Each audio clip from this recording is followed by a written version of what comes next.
I found meaning out of my first diagnosis, because like we accidentally got that chest x-ray and it almost felt like a divine intervention. Like everyone told us, my family, how lucky we were to have I didn't have any symptoms, and we just got the chest x-ray and I was stage 1, so we caught it extremely early. So many people are bounced around doctors for years, so I felt like almost it was meant to be that I got that chest x-ray, and I was found meaning in it, and strength and hope and life lessons and whatnot. And then with the second diagnosis, I was like, this is so unfair. Like, I already went through this. I already gained the lessons that I needed to gain. I had already put in all the inner work. I was already committed to living a much healthier lifestyle. Like, so it just felt so unfair.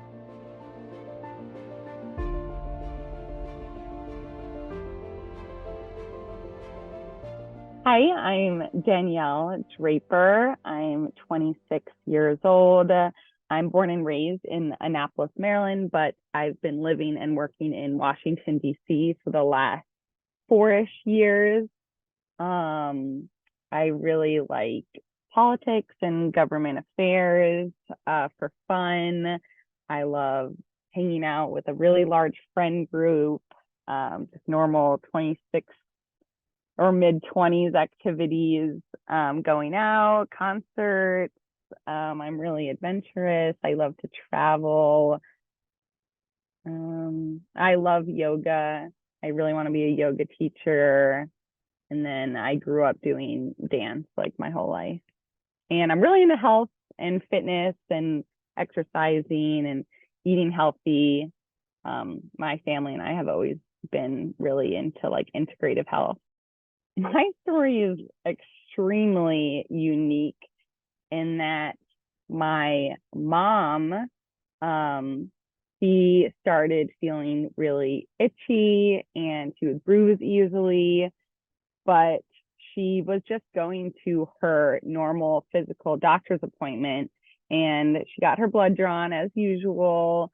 She's a super healthy person, and all of a sudden her platelet count was extremely low. And so I guess she was bounced around a few doctors, and maybe it's this, maybe it's that. And then finally, one doctor was like, I think you should get a bone marrow biopsy. And that confirmed that she had a blood cancer, a rare blood cancer called myelofibrosis, which is a malignant bone marrow disorder. So that happened. So she was diagnosed with cancer, and like the C word was never in our vocabulary. Like, my family's so healthy and stuff. So that was such a shock for my family. And especially when the doctor said, told my mom, you're gonna have to get a stem cell transplant. Like, we've never heard that word like in my life. So we were like, all right, what is a stem cell transplant? So it's like a very intense procedure where we would replace her unhealthy blood cells with healthy cells using a donor. And most hospitals try to get a family member to be their donor because it's the most likely for a good match. So they requested that I get tested because I'm her daughter. I'm also young, also healthy. So we got tested. I found that I was like a pretty good match. So we started the approval process like right away. Just a lot of questionnaires, going to get a lot of blood tests, and everything was getting approved. Everything was looking really good. At this point, we had told all our family and friends this is what's happening, and we gathered such a huge support system. everyone was encouraging me and my mom that, our family was going to get through this. And then, so now we're about 3 weeks away from my mom's transplant. Everything's going in order, like the date had been decided. And so a few weeks before, they had to do these final approval tests, which included a physical exam by the donor, because they want to make sure that the donor is perfectly healthy to be a donor. And so I went to the hospital and I did an EKG, blood test, a physical exam, and then a chest x-ray. And I definitely wasn't worried. I rarely went to the doctors for anything at that point in my life. I didn't even have a primary care doctor. I literally just had my pediatrician from my childhood. So I went in with a very positive attitude. I felt fine that day. And so everything was looking good. I was just bouncing around. Then I got the chest x-ray and the nurse said, "Oh, don't worry, we've never had a donor have a problem." So that was the famous last words. I was waiting in the hospital room for a really long time, like over an hour. It seemed like, wow, these results for the chest x-ray are taking a really long time. But I still really didn't think anything of it. I just thought hospitals are slow. And then the doctor walked in and she asked me to sit down, and she was like, "We found a tumor in your chest near your heart." They were just as surprised as I was. Obviously, everyone was like, "Wait, what?" And she was like, "Have you been losing weight?" And I was like, "Actually, I have been losing weight a little bit, but I had been really exercising that fall. I'd been really eating healthy, so I thought it was just me making better healthy choices in my life. But she was like, "I don't know if you're losing weight. That's obviously not a very good sign." So this is definitely a unique situation where I felt fine, but obviously we knew there was a mass the size of my fist near my heart. So at that point, I didn't know anything about oncology or anything, but with my mom, she went to her doctor and was like, "This is what's happening." And then my doctor sent me to one of the best oncologists in Annapolis. So I feel really blessed. It was almost like a recommendation, word of mouth thing. So we went to the oncologist and he took some blood labs, and already things were not looking very good because Hodgkin lymphoma has certain markers, tests you can do. And so those weren't looking very good. And then he asked to get a biopsy, and right after Christmas. So tried to have a normal Christmas. But yeah, literally December 27th, at 5 a.m, I had the biopsy. And then literally, I think it was the next day, the results just, I think my oncologist pulled a few strings to rush the results, but yeah, we got the results the next day, and he said it was Hodgkin's lymphoma, classical Hodgkin's lymphoma, one of the most common cancers in people in their 20s. So it wasn't completely random, I guess. All cancer is pretty random, but or uncommon, I guess, is the word I should use. But yeah, we found that terrible day of that chest x-ray was December 18th, and then I was diagnosed December 28th. So in in about 10 days, I went from living a completely normal life to like having cancer.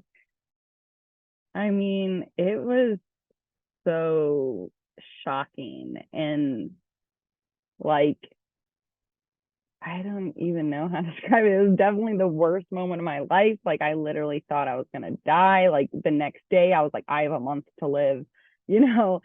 And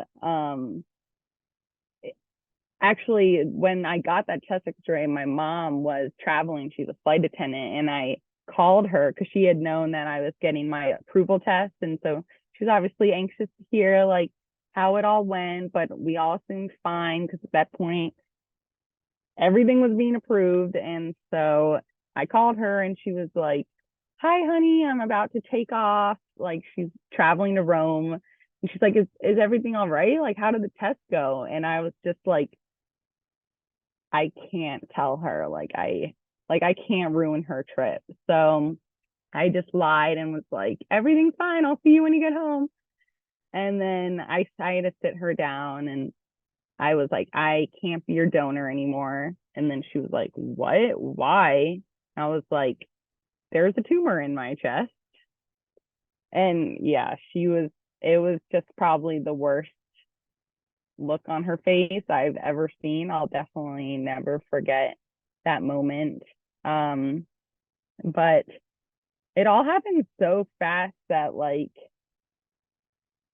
I don't know, it was so unbelievable. I had recently, literally a week before that, I just gotten my dream job. I had been applying for 5 months, like working so hard, the full-time grind of sending out resumes and cover letters and interviewing. I had just moved in to a brand new apartment with my boyfriend. So like life was like it was like I thought I was entering a new phase of my life.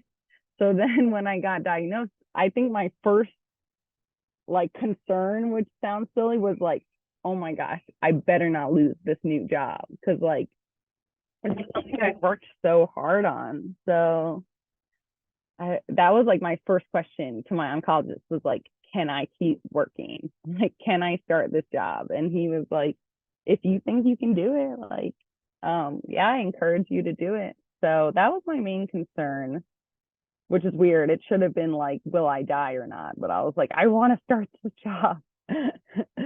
Because at that point, when you're 25, you're just starting to enter the workforce, and I didn't want to be held back, I guess, in a way. But yeah, we were all really surprised. It was just so shocking. I mean, we barely told like anyone because at that point everyone was so worried about my mom that we like didn't even want, it was just so surreal that we didn't want to tell like anyone about what was going on with me because it was just like too much to handle. So once I was diagnosed, literally like 2 weeks later, he was like, let's get you started like ASAP. And so then I needed to get a port in, which I still have. And yeah, we just started chemotherapy that middle of January. I mean, it's so blurry because at that point, everything was moving so fast. So when he was like reading the list of side effects, which is like, pages and pages of side effects, yeah, obviously fertility came up, which is, for a young person is such an important part of your life.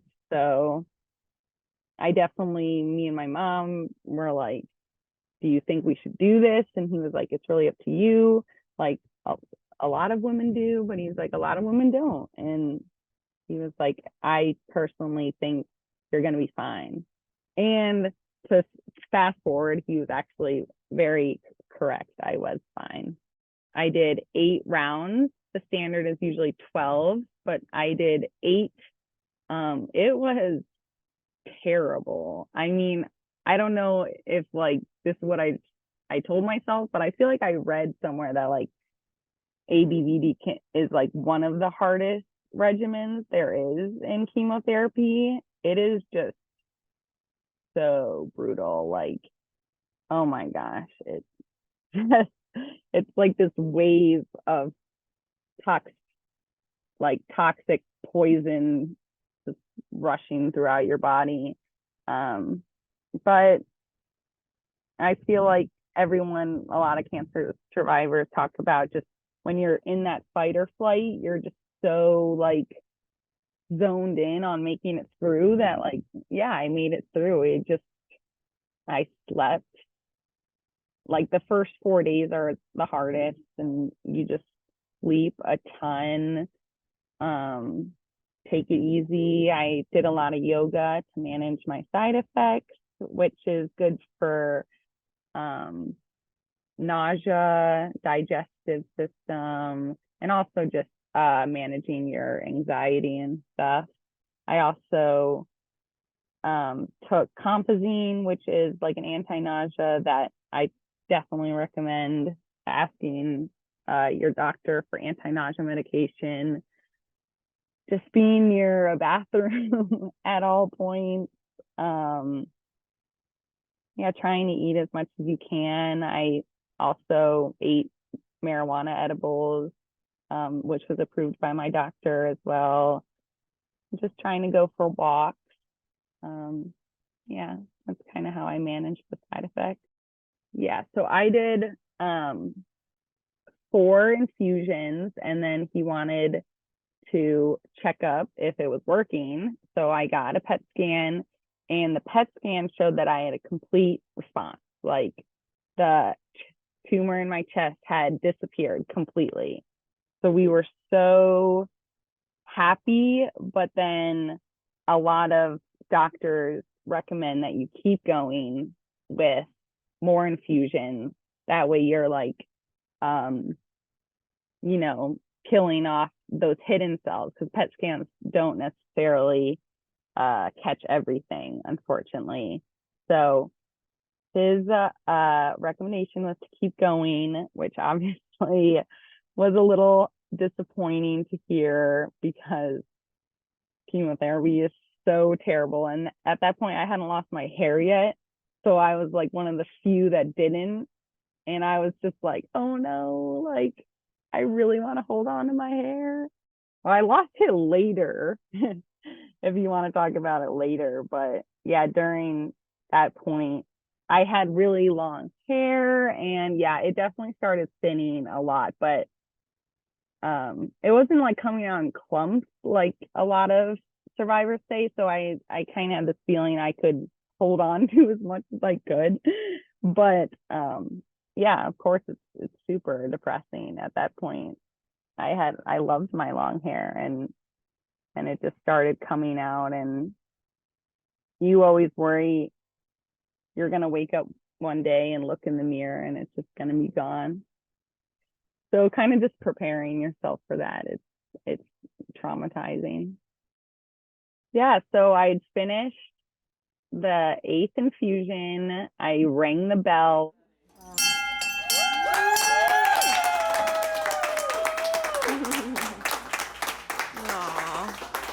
Well, my whole family came into the infusion center, and we're all hysterically crying. It was a really happy moment.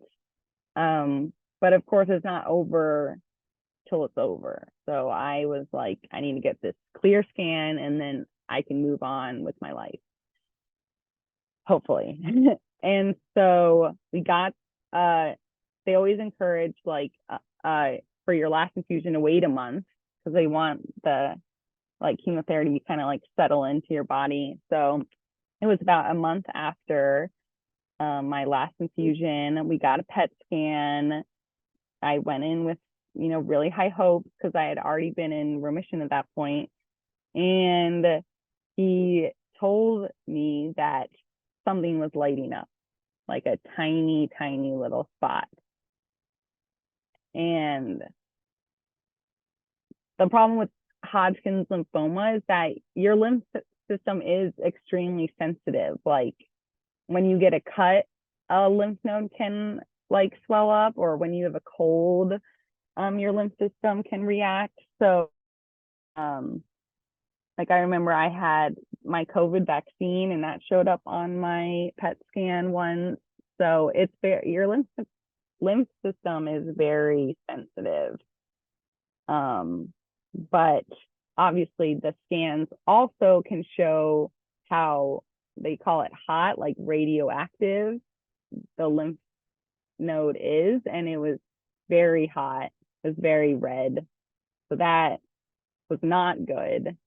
So we entered a wait and see period over that summer. And then I got a follow-up PET scan and he informed me that it had gotten bigger. So that's when it's definitely no questions asked, like, this is cancer. This is not a cold. I found meaning out of my first diagnosis because, like, we accidentally got that chest x-ray and it almost felt like a divine intervention. Like everyone told us, my family, how lucky we were to have I didn't have any symptoms and we just got the chest x-ray and I was stage 1, so we caught it extremely early. So many people are bounced around doctors for years. So I felt like almost it was meant to be that I got that chest x-ray, and I was found meaning in it and strength and hope and like lessons and whatnot. And then with the second diagnosis, I was like, this is so unfair. Like, I already went through this. I already gained the lessons that I needed to gain. I had already put in all the inner work. I was already committed to living a much healthier lifestyle. Like, so it just felt so unfair. And I think that's what I really got from my second diagnosis was like, cancer is just genuinely so unfair and random. Like, it's not because you ate fruit without washing it or like you smoked a cigarette once in your life. Like, no, it's just incredibly random. Like, no one deserves this. So I think that's what I helped process it, was just like, this isn't fair. I don't deserve this. I didn't do anything to deserve this.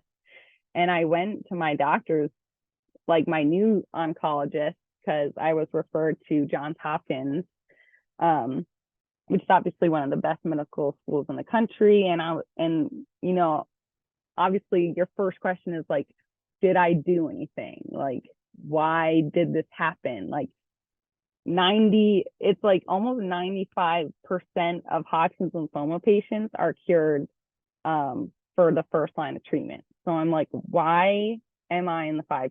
Like, what did I do? And he was like, that's pretty much the first question everybody asks. And it's not because you didn't pray hard enough or because you ate too much sugar or you're not positive, but it's just an aggressive form of Hodgkin's lymphoma that's resistant to chemotherapy. Like, it's not your fault. And there's pretty much nothing you could have done to change it. So I just kind of told myself it's not my fault. And I was dealt a crappy hand and I was going to do the best I could to, fight it.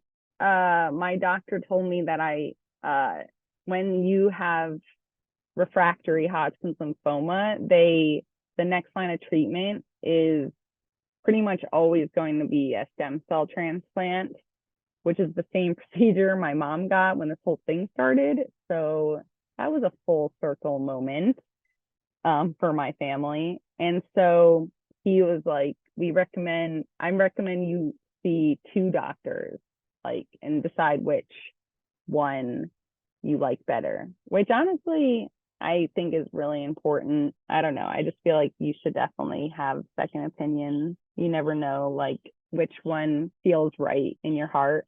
One hospital said they wanted to do an autologous stem cell transplant, which is very common for relapsed Hodgkin's lymphoma patients. And then we went to Hopkins and they said they wanted to do a bone marrow transplant, which uses a donor. kind of similar to my mom's transplant. And I have a wonderful and young, healthy brother who doesn't have a tumor in his chest. So he was like, we would love to use him as your donor.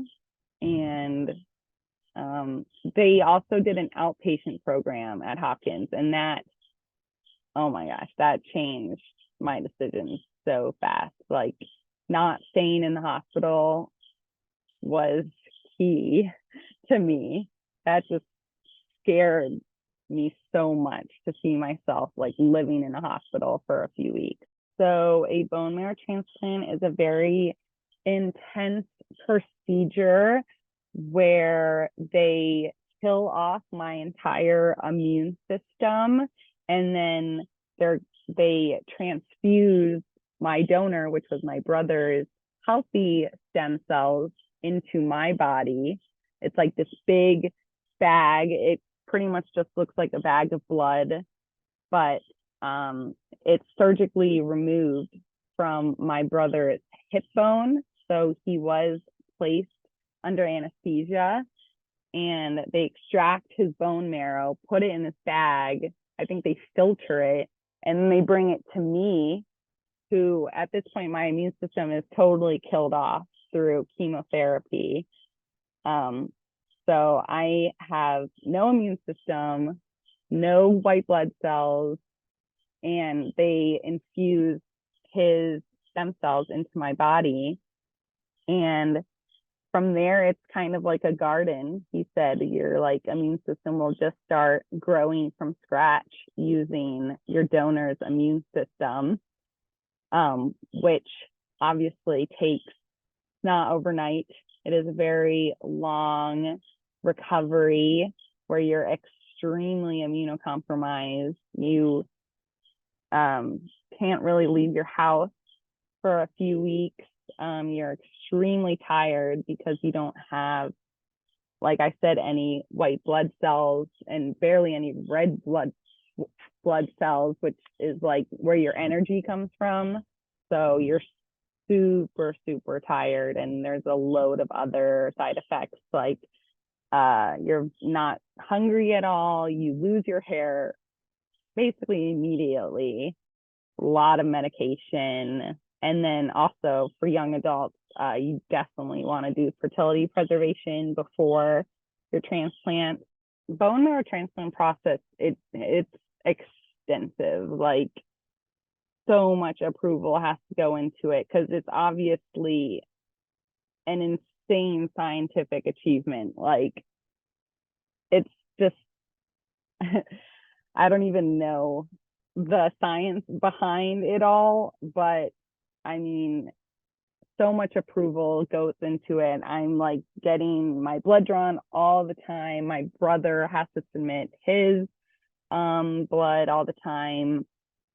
Yeah, just making sure we're both ready to do this thing. A heart, getting my heart checked, lungs checked. So that was like the before, making sure my liver is healthy, just making sure everything is good. I had to get like a sinus x-ray. So just a lot goes into the preliminary testing. And then finally is the extraction day, which they call your birthday. So my birthday is April 4th, 2023. So right now I'm like 5 months old. But so yeah, it's a very exciting day. It's actually kind of anticlimactic. You don't really like feel any different when I got his bag of cells injected into my body. It's kind of like a normal blood transfusion. And then so like I said, I was outpatient, so I had to be monitored at the hospital every day for 60 days. Around the first month, they start giving you days off, so that was nice. So it's not every day for 60 days, but almost every other day. And yeah, I don't know, my recovery was like nothing short of a miracle in terms of side effects. Like, I honestly blame some of it on how terrible ABVD was, in that my pain tolerance was so high because of how terrible that chemotherapy was, that by the time the bone marrow came around, I was kind of like, yeah, this is terrible, but like not much more terrible than the chemotherapy, which like sounds terrible to say, but I pretty much did all the same uh like same way of treating the transplant side effects with my chemotherapy side effects. So just sleeping a ton, trying to go for walks as much as I could, eating, trying to eat as much as I could, the marijuana edibles, yeah, just, and then of course, the mental side effects, just being really transparent with my family and friends, trying to have a strong network. I actually documented my recovery via TikTok. I started a TikTok for my cancer recovery and bone marrow transplant process, healing journey. So I did a lot of yoga during that time as well, which obviously I didn't do it for very long, but even if you do it for like 10, 15 minutes, and not even extensively, like you're going to feel a little bit better each time and maintain your strength. So that's how I helped myself during that hard time.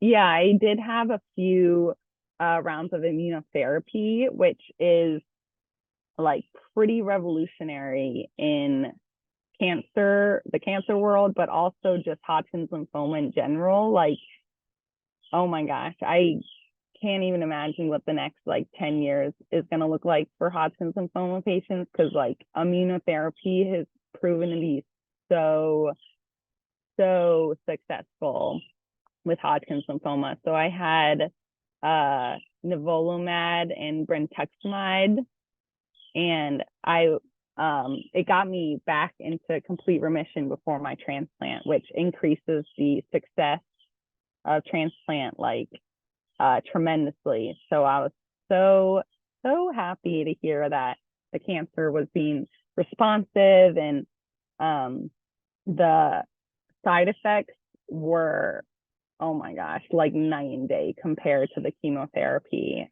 And you don't lose your hair. So yeah, I can't wait to see what is achieved with immunotherapy in the next few years. So 100 days after a stem cell transplant is when you get your follow-up PET scan to see if the transplant had worked. So I went back to Hopkins, got the transplant, and I mean, anyone who has ever had a scan knows the scan anxiety that goes along with getting a scan, and it is just absolutely the worst feeling in the world. Like, just the mental anguish that goes into that waiting is so awful. It feels like you're waiting to hear if you won the lottery of life or not. And I just barely slept at all. So then it's the next day, and I happen to be checking my email, and I just see an email from my doctor that says the scan is all clear. Have a great summer. So very anticlimactic, but obviously I was so ecstatic. My mom, who was obviously just as anxious as me, was driving to my apartment to like be there when my doctor called me with results. So I decided to surprise her and record her reaction. We were just super overjoyed, knowing that it had worked, and now we can actually start the post-cancer follow-up journey, because at that point I had never gotten that far. So Yeah, honestly, it's been so early. Like I just got into remission like a month ago. So my doctor, my oncologist was like, we'll see you in September. And from there, we're going to work out like how often I should get a scan and blood tests and whatnot.